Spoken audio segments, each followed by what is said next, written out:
Hello tout le monde et bienvenue dans ma nouvelle vidéo YouTube. Ça fait longtemps que j'ai envie de faire cette vidéo sur ma chaîne, ça va peut-être pas intéresser tout le monde, mais pour ceux que ça intéresse, n'hésitez pas à rester jusqu'à la fin. C'est une vidéo FAQ, donc ça veut dire Frequently Asked Questions, donc je vais répondre aux questions qui me sont le plus posées. Depuis que je vis en général à l'étranger, il y a beaucoup de gens qui me posent des questions qui sont souvent les mêmes, c'est répétitif, donc j'ai décidé de tout regrouper dans cette vidéo et de répondre à ces questions directement sur YouTube. C'est vrai que je réponds toujours à vos commentaires quand vous avez des questions et aussi en DM Instagram, donc n'hésitez pas. Pour cette vidéo, vous pouviez donc me poser des questions en DM sur Insta et aussi sur TikTok. J'ai donc sélectionné 10 questions qui me sont les plus posées et je vais y répondre dans cette vidéo.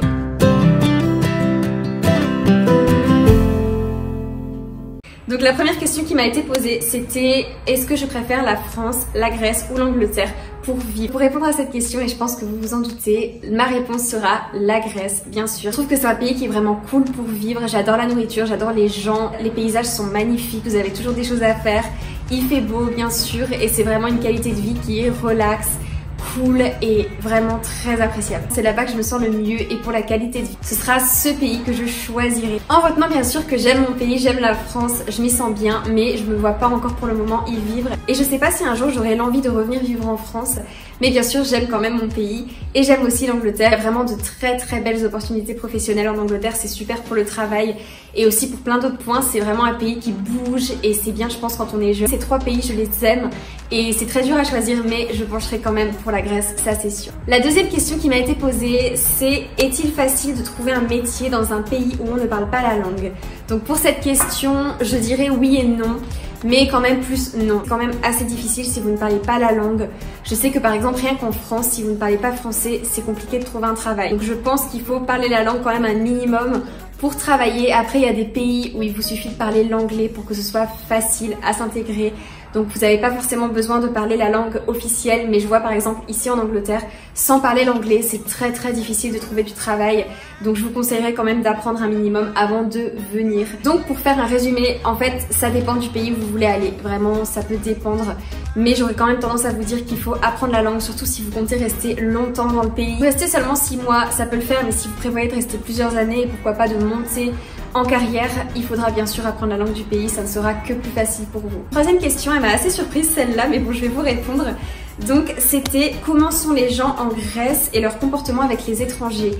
Donc honnêtement les gens en Grèce sont cool, ils sont vraiment accueillants, ils ont une hospitalité qu'on n'a pas forcément en France. Mais tout ça je dirais que ça s'adapte plus aux nouvelles générations, donc je dirais aux gens de moins de 50 ans. Bon les gens qui ont la cinquantaine un petit peu plus ils peuvent être cool aussi. Mais il y a un truc que j'ai remarqué en Grèce, c'est que les gens des anciennes générations, donc à partir de 60 ans à peu près, ils sont pas super accueillants, ils ont tendance à être un petit peu racistes, même si vous parlez grec. J'ai eu plusieurs cas en Grèce où je me suis exprimée en grec dans des magasins, des choses comme ça. Et les gens ont tout de suite repris en anglais. Même si je continuais en grec, ils reprenaient en anglais pour me montrer que je suis une touriste ou voilà une personne qui est pas forcément intégrée au pays. On va pas me laisser forcément parler la langue. Sans quand même qu'ils nous mettent un petit peu de côté. J'ai eu ce sentiment vraiment avec les anciennes générations. Et je pense que c'était le fait que j'étais sur une petite île. Sur les îles, la population elle reste quand même assez âgée. Et c'est peut-être pour ça que j'ai eu ce sentiment. Mais en général, retenez que les Grecs sont quand même très positifs et c'est vraiment un peuple que j'apprécie beaucoup. Quatrième question, on m'a demandé donc tu as quitté la Grèce pour des raisons économiques. Je pense surtout au salaire.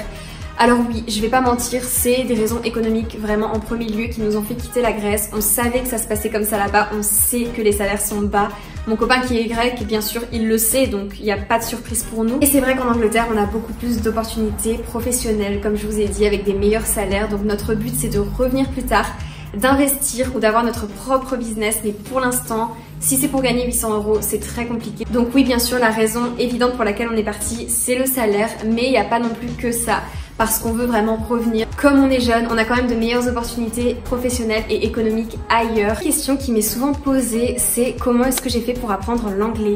Alors j'ai déjà fait une vidéo là-dessus où j'ai expliqué que j'ai appris 2 langues, donc un petit peu toute seule je dirais, le grec et l'anglais. Je vous explique un petit peu mes techniques et donc là pour répondre par rapport à l'anglais principalement, car je sais que beaucoup de gens veulent apprendre l'anglais. C'est quand même la langue la plus importante d'ailleurs, je pense que si vous ne parlez pas anglais à l'heure actuelle, ça peut être un frein dans la vie professionnelle et aussi si vous voulez partir à l'étranger. Donc pour vous répondre, c'est très simple, il y a eu plusieurs points dans ma vie je dirais où j'ai un petit peu été forcée d'apprendre et j'ai eu envie d'apprendre bien sûr. pour ma vie personnelle avant tout. Donc déjà à l'école, au collège et au lycée, j'étais très intéressée par l'anglais, j'apprenais beaucoup, je participais en classe, j'étais à fond dans cette matière. Donc n'hésitez pas à participer à un max et à vous engager dans la matière si vous voulez vraiment apprendre l'anglais. Parce que souvent c'est une matière qui est négligée et il faut pas, parce que c'est une des plus importantes selon moi. Aussi, je regardais beaucoup de films et de séries en VO, je sais que beaucoup de personnes le font et ça aide vraiment beaucoup, alors n'hésitez pas à faire ça. Et bien sûr, un des points importants qui m'ont permis d'apprendre l'anglais, c'était le fait que mon copain n'était pas français et qu'il ne parlait pas non plus du tout le français. Et du coup, bien sûr, j'ai énormément pratiqué l'anglais avec lui, on parlait toujours en anglais tous les deux dans notre couple. C'est encore le cas aujourd'hui, on parle un peu grec, un peu anglais, quelquefois des mots de français. D'ailleurs, c'est super d'être en couple mixte pour ça, c'est qu'on parle plusieurs langues et c'est vraiment trop enrichissant. Donc c'est aussi comme ça que j'ai pu apprendre. Une autre question qui m'est souvent posée, même par mes amis, ma famille, c'est quand tu déménages de pays, tu fais quoi avec tes meubles? Ça paraît peut-être stupide, mais je me demande. Alors non, c'est pas du tout stupide, je comprends que les gens se posent la question et c'est toute une organisation. Donc ce que je fais déjà, c'est que je prends un appart meublé, c'est très important, on prend toujours un appart meublé avec mon copain, tout le temps qu'on s'installe pas pour de bon quelque part. Quand on s'installera pour de bon, là on prendra bien sûr un appart ou une maison vide et on achètera nos propres meubles, mais tout le temps qu'on n'est pas stable, on prend toujours un appartement meublé. Une autre question, donc on me demande comment est-ce que j'ai fait pour pouvoir vivre en Angleterre après le Brexit. Donc c'est très simple, en fait si je peux rester vivre ici maintenant que le Brexit a été vraiment accepté, passé, c'est parce qu'on a déjà vécu ici avant que le Brexit soit accepté. Donc en fait vous aviez un petit statut, un petit papier à demander, donc vous deviez justifier que vous viviez ici, que vous aviez des revenus ici, que vous payiez aussi vos taxes ici. Donc on avait fait tout ça avant de quitter l'Angleterre la première fois.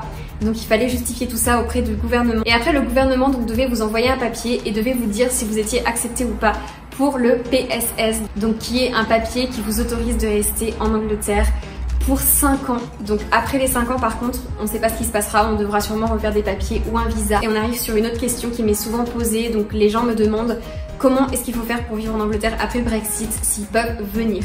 Et donc là c'est plus compliqué, il vous faudra obtenir un visa de travail pour venir. C'est comme si vous alliez aux États-Unis, en Australie ou où vous voulez, mais dans un pays qui n'est pas dans l'Europe en fait, c'est tout aussi compliqué. Donc bien sûr je ne dis pas ça pour vous déstabiliser, mais il faudra réunir plusieurs points pour pouvoir avoir le visa. Donc déjà c'est un visa qui sera payant bien sûr. Vous devrez parler l'anglais avec un niveau minimum B1. Donc c'est un niveau qui vous permet quand même de vous exprimer pour que vous puissiez ne pas être en galère dans le pays. Ils veulent plus accepter de gens qui parlent pas la langue et ça je trouve ça normal. Et il vous faudra surtout trouver un travail avant d'arriver ici. Donc ça ne se fera plus, les gens qui viendront sans avoir de travail avant.